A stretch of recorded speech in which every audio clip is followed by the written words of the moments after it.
Alhamdulillah, segala puja dan puji hanya milik Allah subhanahu wa ta'ala. Salawat dan juga salam kita hadiahkan kepada Rasul kita Nabi besar Muhammad sallallahu alaihi wa ala alihi wasallam. Ma'asyiral muslimin yang dimuliakan Allah subhanahu wa ta'ala, kisah ini disebut dengan kisah Baqarah Bani Israel. Dan sebab kisah ini pula makanya surah ini disebut Al-Baqarah.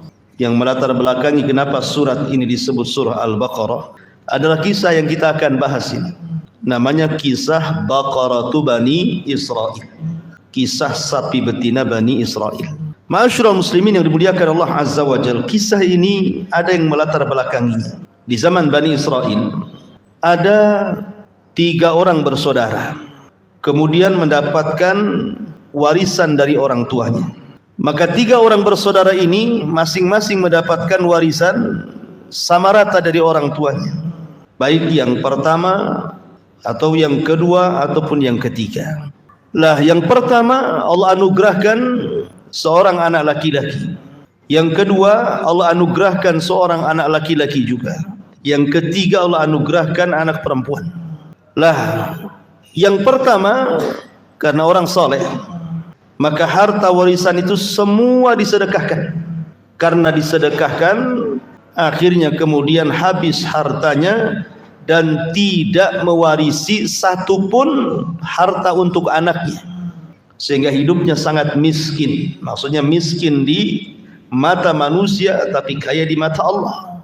Kemudian yang kedua, separuh hartanya disedekahkan dan separuhnya lagi kemudian digunakan untuk usaha, sehingga saudaranya yang kedua tidak terlalu miskin karena punya modal separuh dari harta warisannya untuk digunakan usaha.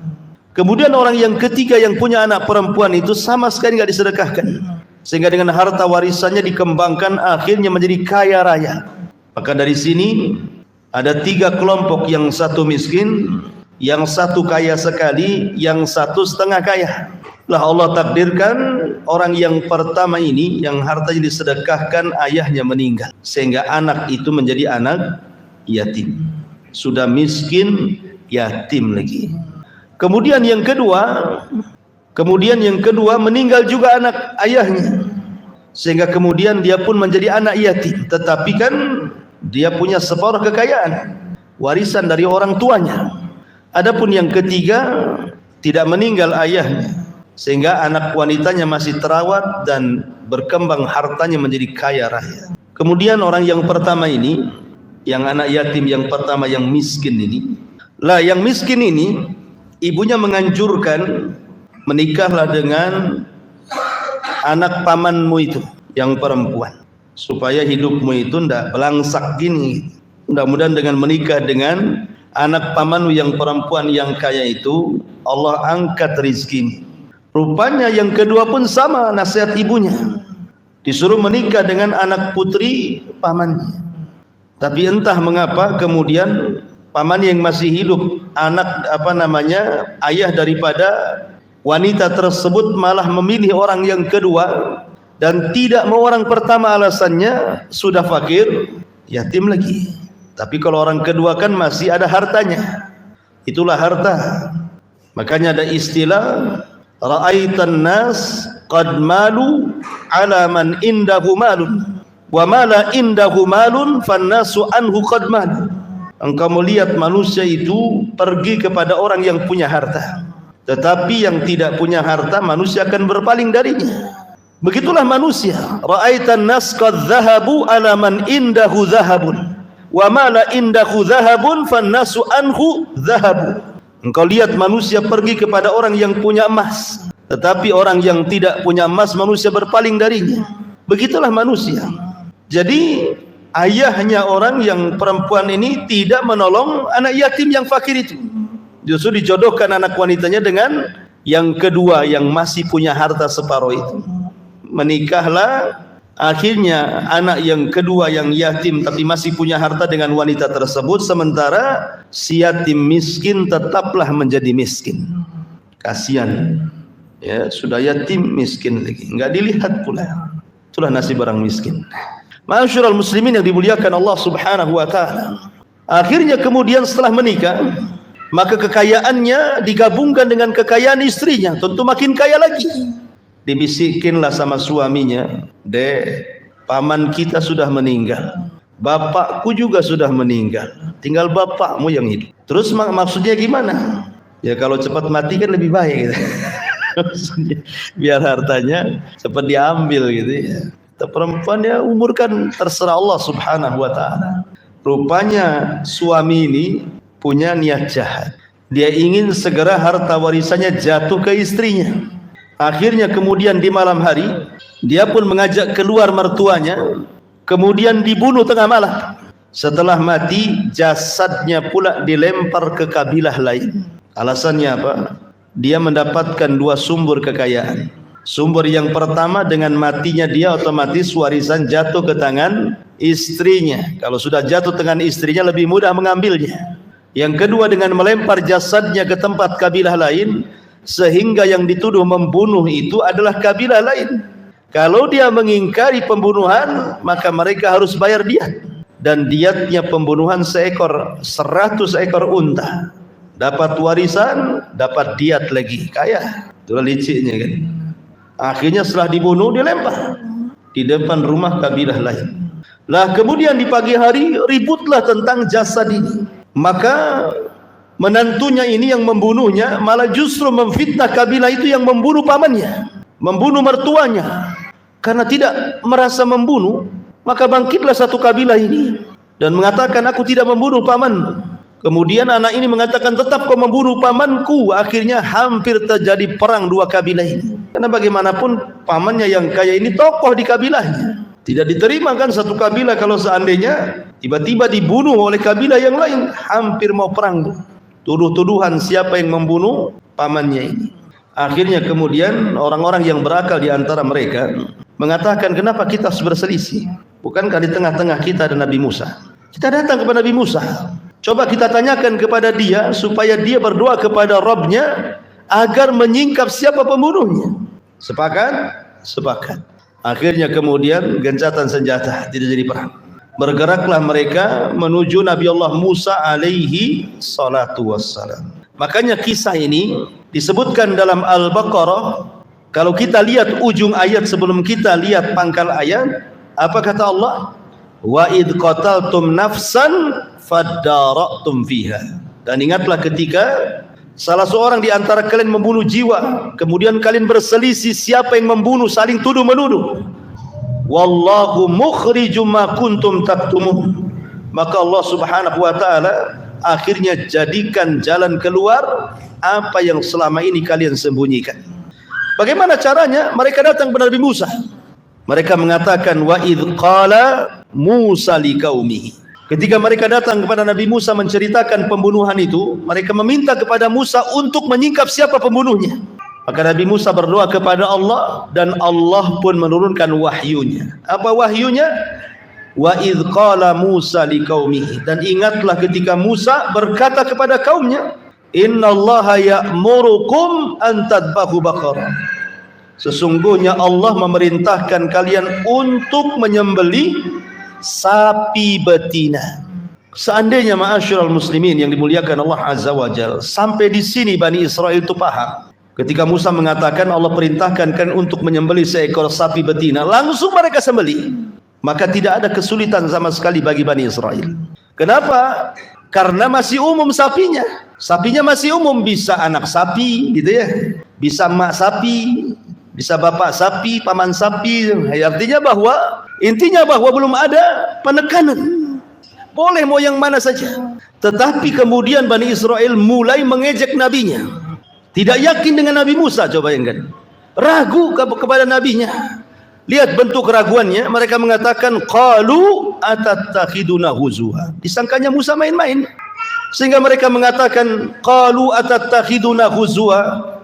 Musa, apakah engkau akan main-main dengan kami? Kami tanya siapa pembunuhnya, kenapa kau suruh kami menyembelih sapi? Apa hubungannya? Nah, gitu maksudnya.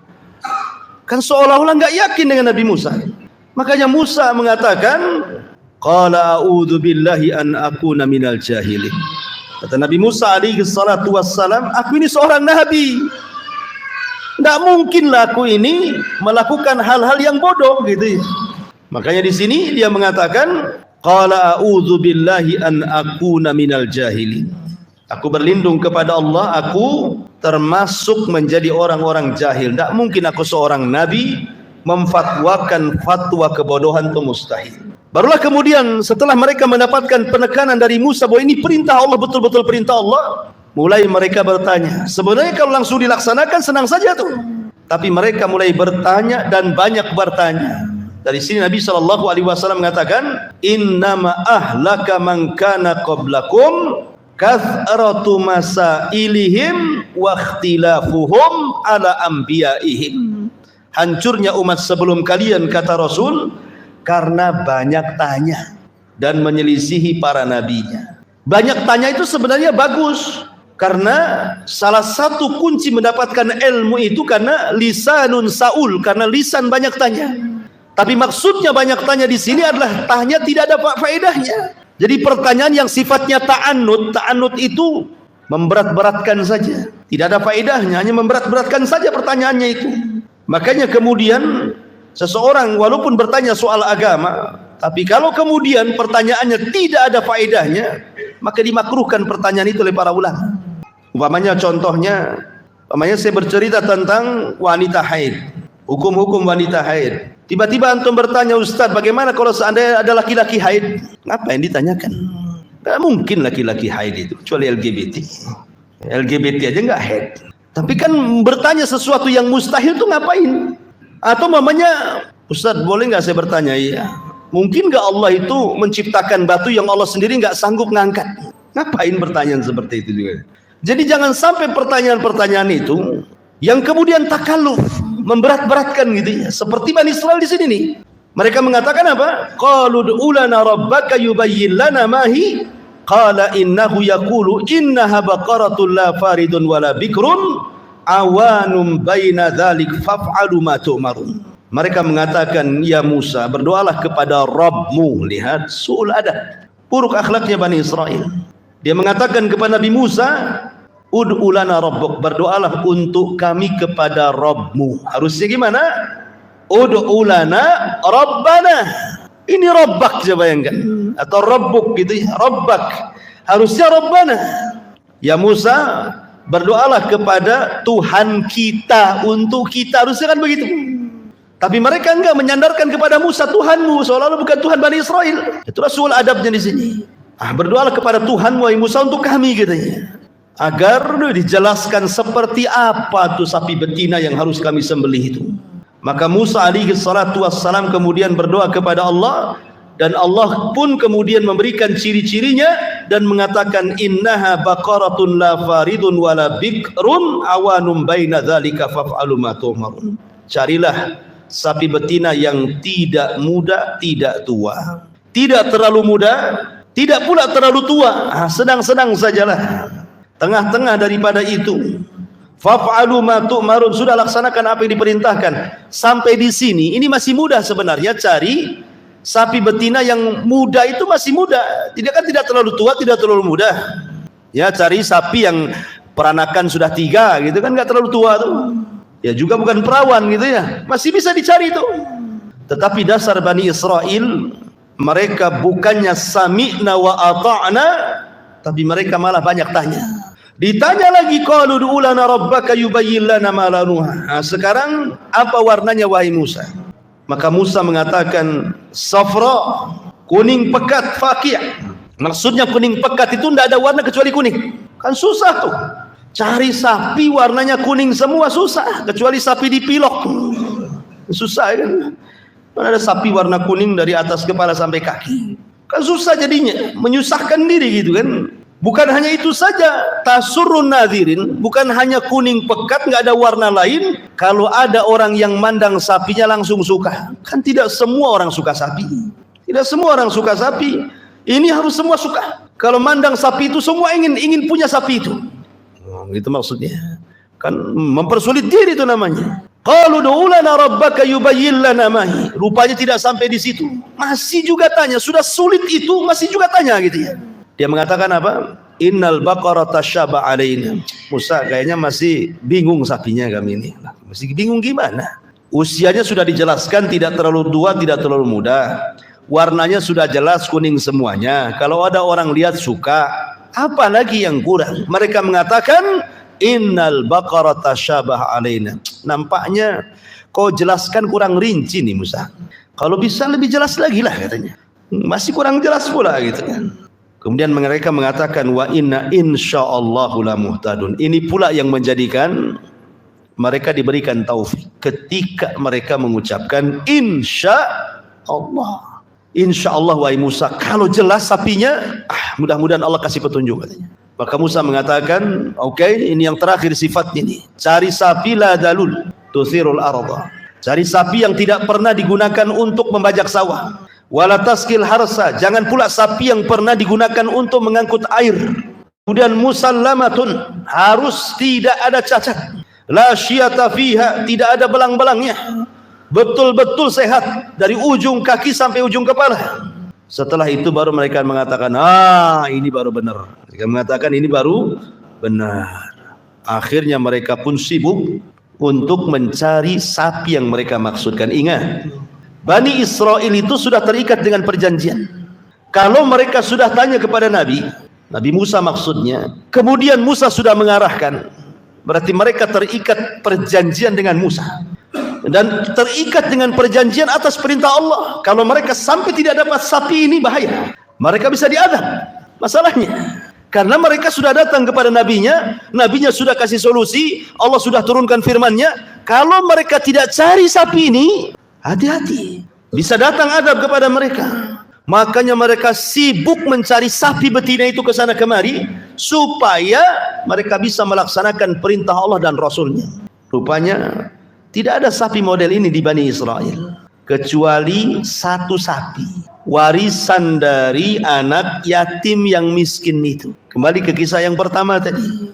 Jadi ada anak yatim yang ketika dapat warisan bapaknya diinfakkan semuanya, sehingga tidak tersisa harta warisannya kecuali anak sapi yang diletakkan di hutan oleh ayahnya. Nah, ketika kemudian sapi ini sudah tahunan, sudah besar, maka ibunya mengatakan kepada anaknya, nak, sesungguhnya ayahmu itu punya warisan. Warisannya seekor sapi betina. Sapi itu diliarkan ayahmu di hutan ini dan itu. Kau datanglah ke hutan ini itu, ambillah sapi itu, bawa pulang, itu warisan ayahmu. Akhirnya kemudian anak yatim fakir miskin ini mengambillah warisan ayahnya, sapi persis seperti sifat-sifat yang disifatkan Bani Israel tadi. Kemudian dibawa balik. Di tengah jalan, malaikat Jibril datang dalam bentuk manusia. Kemudian memberitahu kepada anak ini dan mengatakan, jangan kau jual sapimu dengan berapapun harganya. Akan datang orang-orang yang mencari sapimu. Maka anak ini adalah anak birrul walidain, memang berbakti kepada orang tua. Dia mengatakan, tidak akan aku jual sampai aku minta izin kepada ibundaku. Akhirnya kemudian orang ini pergi. Keesokan harinya datang lagi memberitahu, akan ada orang yang datang mencari sapimu. Saya hanya bisa menasehatkan, sapimu itu berapapun mereka akan beli. Sebaiknya kalau engkau tawarkan sapimu, boleh, tetapi jualah sapimu seberat emas, seberat sapimu. Jadi emas seberat sapimu, itu boleh.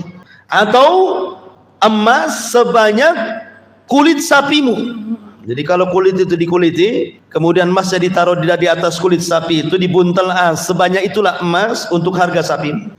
Dan jangan pernah mau ditawar murah. Akhirnya kemudian setelah berunding dengan ibundanya, maka sepakat tidak akan dijual sapinya kecuali seberat emas, seberat sapi itu atau seberat kulit sapinya. Betul, rupanya setelah itu datang Bani Israel. Kemudian datang kepada keluarga anak yatim miskin ini menawar sapinya. Ketika mendengar harganya, wah maulah kan itu. Wah, mahal kali sapi segede gini saja. Tamiang saja nggak segitu. Mahal kali gitu ya. Tapi tetap anak muda ini tidak mau ngasih. Sekarang Bani Israel bingung. Karena mereka sudah dapat sapinya, kalau tidak dibeli, mereka bisa bermaksiat kepada Allah dan Rasulnya. Kalau mereka sampai bermaksiat kepada Allah dan Rasulnya, bisa binasa mereka. Terpaksalah akhirnya dua kabilah itu untuk menyingkap siapa pembunuhnya, rame-rame urunan. Maka kemudian emas, anting, gelang istri-istri mereka, anak-anak perempuan mereka, kekayaan mereka dikumpulkan dari dua kabilah ini. Ketika betul-betul sudah seberat kulit sapi itu, kantong kulit sapinya itu, baru kemudian sapi itu bisa dibeli. Dari sinilah Allah mengatakan apa? Wa ma kadu yaf'alun, hampir-hampir mereka tidak bisa melaksanakan. Bukan tidak ada sapinya, tapi mahal harganya. Hampir-hampir mereka nggak bisa melakukan. Setelah kemudian dibeli sapi itu, barulah mereka sembelih. Disembelilah sapi itu. Setelah disembeli, maka Musa alaihi salatu wassalam kemudian mengambil sebagian anggota daging sapi itu. Makanya Allah mengatakan, faqul nadribuhu bi ba'diha. Maka kami katakan, pukulkanlah kepada orang yang mati itu dengan sebagian badan sapi betina itu. Apa yang terjadi? Kadzalika yuhyillahul mauta wa yuriikum ayatihi la'allakum ta'qilun. Begitulah Allah hidupkan orang ini dari kematiannya, dan Allah tampakkan kebesarannya agar kalian berfikir. Ketika betul-betul Musa memukulkan paha sapi itu kepada orang yang mati itu, tiba-tiba kemudian hidup. Semua manusia menangis, semua manusia terharu. Kemudian Musa mengatakan, man qatalak, siapa yang membunuhmu? Ini menantunya ini sudah ketar-ketir nih kan, karena dia yang menuduh membunuh hanya ingin mendapatkan uang dia. Maka kemudian paman yang dibunuh ini lirak-lirik gitu ya. Nah, siapa ini? Siapa ini? Ah, itu tuh katanya. Gitu ya. Ah, itu yang bunuh saya. Akhirnya kemudian habis nunjuk siapa pembunuhnya, mati lagi dia. Jadi dia hidup sesaat itu hanya memberitahu siapa pembunuhnya. Habis itu mati lagi. Maka orang-orang pun geramlah sama si anak muda itu. Rupanya selama ini dia yang mengadu domba dua kabilah hanya ingin mendapatkan harta warisan secara cepat dan ingin mendapatkan uang diat daripada fitnah pembunuhannya. Maka terjadilah kisos. Anak muda itu dibunuh, dikisas. Dari sinilah kemudian Allah Subhanahu wa taala menunjukkan kekuasaannya kepada Bani Israel, bagaimana Nabi Musa alaihi salatu wasallam menunjukkan mukjizatnya. Subhanallah, setelah kejadian itu, maka Bani Israel mulai bertobat kepada Allah. Tidak mau lagi kemudian mereka melakukan maksiat. Cukuplah ketika melihat pemandangan seperti ini menjadikan mereka kembali kepada Allah, bertobat. Tetapi Allah takdirkan dengan berjalannya waktu, mulailah kemudian sedikit demi sedikit hatinya Bani Israel mulai keras. Sudah lupa dengan peristiwa itu. Sehingga Allah gambarkan, summa qasat qulubukum min ba'di dzalika fahiya kal hijarati aw ashaddu qaswa wa inna minal hijarati lama yatafajjaru minhul anhar wa inna minha lama yashakkaku fayakhruju minhul ma' wa inna minha lama yahbitu min khasyatillah wa mallahu bighafilin amma ta'malun. Kemudian setelah itu kalian menjadi keras sehingga hati kalian seperti batu, bahkan lebih keras dibandingkan batu. Padahal di antara batu-batu itu ada yang sungai-sungai benar-benar memancar darinya, dan ada pula yang terbelah karena mengeluarkan mata air darinya, dan ada pula yang meluncur jatuh karena takut kepada Allah. Dan Allah tidak lengah terhadap apa yang kalian kerjakan. Subhanallah, baru saja mereka diperlihatkan mukjizat Nabi Musa, melembut hati mereka, tiba-tiba kemudian mereka mengeras lagi. Begitulah manusia, ikhwan. Lalu apa yang kita bisa petik dari peristiwa ini, ikhwan, yang dimuliakan Allah Subhanahu wa taala? Lihat bagaimana perbedaan sahabat-sahabat Rasul dengan sahabat-sahabat Nabi Musa. Jauh antara langit dan bumi. Sahabat-sahabat Nabi SAW tidak pernah menentang Nabinya. Sahabat-sahabat Rasul digambarkan dalam Al-Quran, innama kana qaulul mu'minin idza du'u ila Allahi wa rasulihi liyahkuma bainahum an yaqulu sami'na wa ata'na. An yaqulu sami'na wa ata'na. Itulah para sahabat Rasul. Pokoknya kalau Rasul memerintahkan sesuatu, sami'na wa ata'na, sami'na wa ata'na, walaupun nyawa taruhannya. Wallahu a'lam bishawab. Ini yang bisa sampaikan, mudah-mudahan ada manfaatnya. Subhanakallahumma bihamdika asyhadu an la ilaha illa anta astaghfiruka wa atubu ilaik. Allahu taala a'lam. Assalamualaikum warahmatullahi wabarakatuh.